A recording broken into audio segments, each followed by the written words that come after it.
dentro de facilities no se aborda mucho. En general, esto es una especie de integración vertical al facility que todos en general venimos haciendo y que conocemos como más tradicional. Y que me ha tocado a mí llevar ya en dos partes, en dos trabajos distintos. Por eso coloco acá algunos datos antes de avanzar. Tuve primero, bueno, fui asesor en tema inmobiliario, una importante inmobiliaria en Chile. Trabajé como responsable de compras de infraestructura en Grupo BBVA. Aquí era netamente facility. ¿Ya?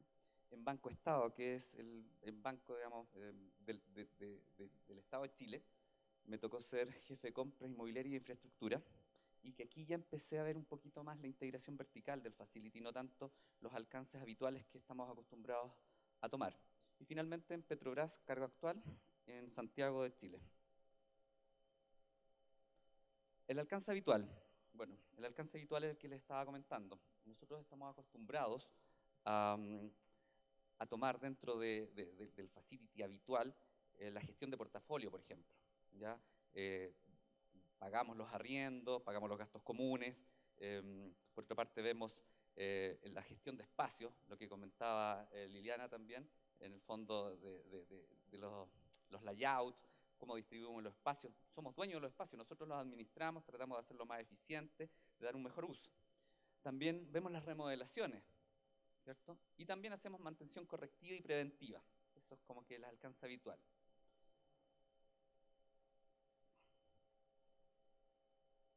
Mi propuesta, que es lo que me ha tocado ver en mis últimos dos cargos, ha sido, en fondo, integrar verticalmente hacia el inicio, antes de llegar al alcance habitual que tenemos como Facility Manager. ¿Ya? Y uno es la localización, que habitualmente está encargada a las áreas comerciales.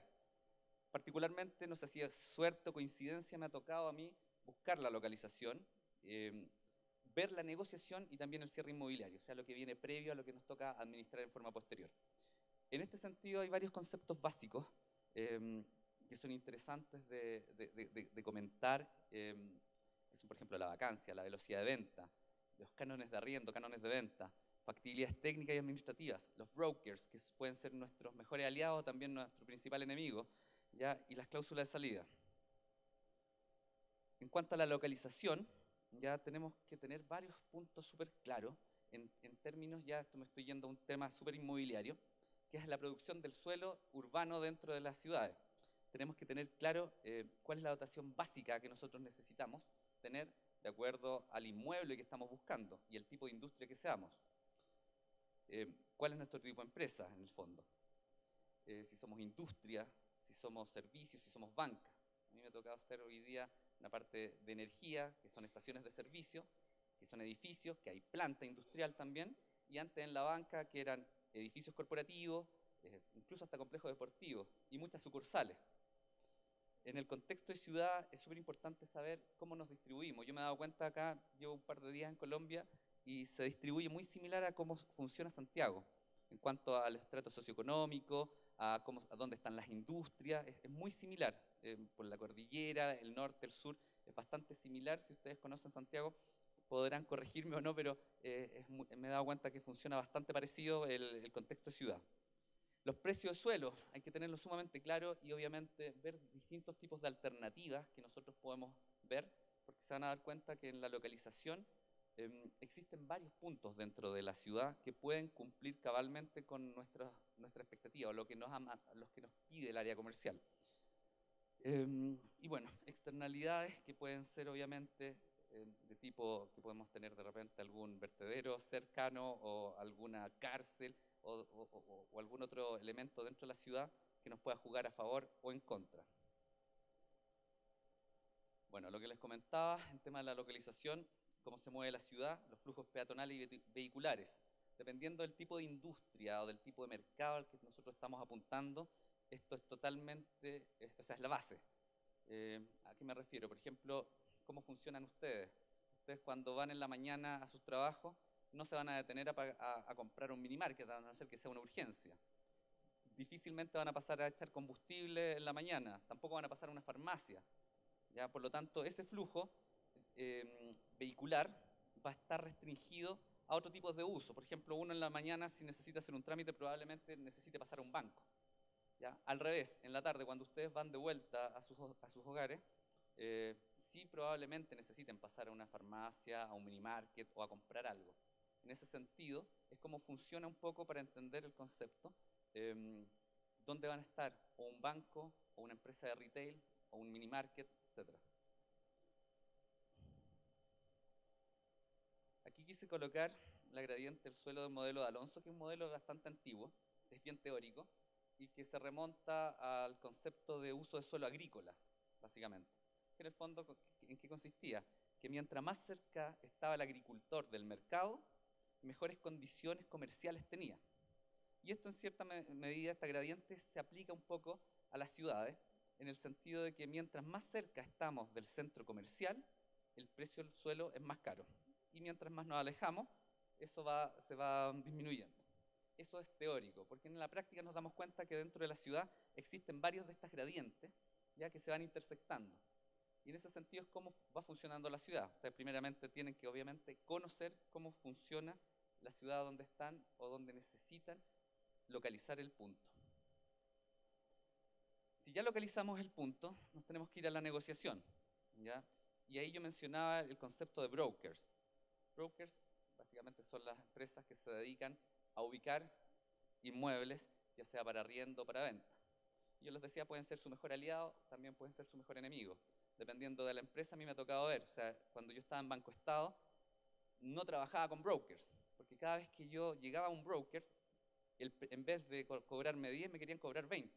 O sea, sabían que en el fondo, si había una empresa tan grande como Banco Estado en Chile detrás, estaría dispuesta a pagar mucho, mucho valor, digamos, por el mismo inmueble. En ese sentido, ustedes tienen que conocer el valor de mercado que se está dando para poder obtener una negociación adecuada. Obviamente hay que evaluar un flujo de caja, que esto principalmente se los va a dar en conjunto con el área comercial, dependiendo de lo que se quiera vender en tal ubicación, o depende de lo que se quiera rentar si es una industria. El costo de construcción y o habilitación, dependiendo de la ubicación en que nosotros estemos, van a tener distintas condiciones y distintos costos debido también a la misma dificultad o facilidad que se pueda tener de acceso para poder habilitar estos inmuebles. Las condiciones de entrega que tenemos que considerar es vital dentro de este proceso, ¿ya? Porque obviamente en algunos casos te lo pueden entregar en obra gruesa, con climatización, con habilitación. Hoy día, por ejemplo, en Santiago de Chile, tenemos una alta vacancia de oficinas, ¿ya? Por lo tanto, existen muchas empresas que están dispuestas a concederte meses de gracia si es arriendo, a concederte la habilitación, incluso con muebles incluidos. Gastos comunes es otro punto bastante relevante, que a lo mejor nosotros, si estamos viendo un arriendo, no lo vamos a considerar inmediatamente, pero pasa a ser dentro de nuestro OPEX futuro un importante porcentaje de este. ¿Ya?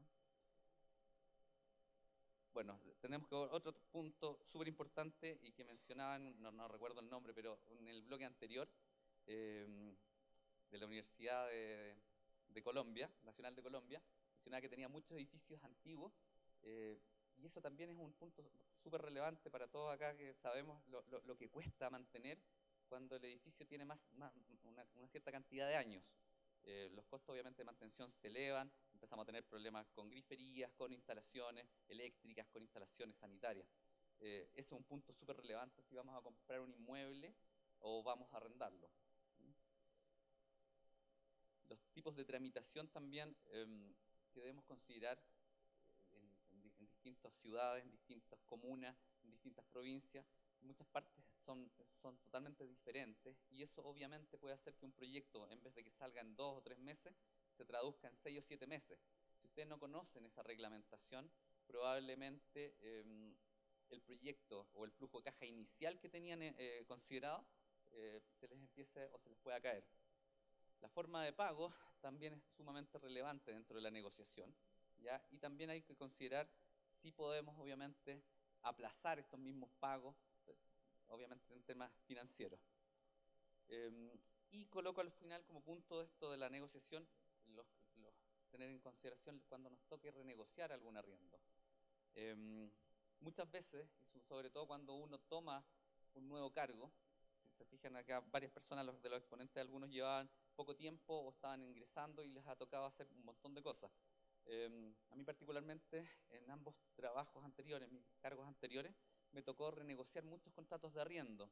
Y ahí uno se daba cuenta también que el facility es algo nuevo, o sea, en el fondo es algo que en los últimos años se le ha venido a dar una importancia mayor. Muchas veces antes estaba en la gerencia de administración o en la gerencia de finanzas y con personas que no eran especialistas en los temas.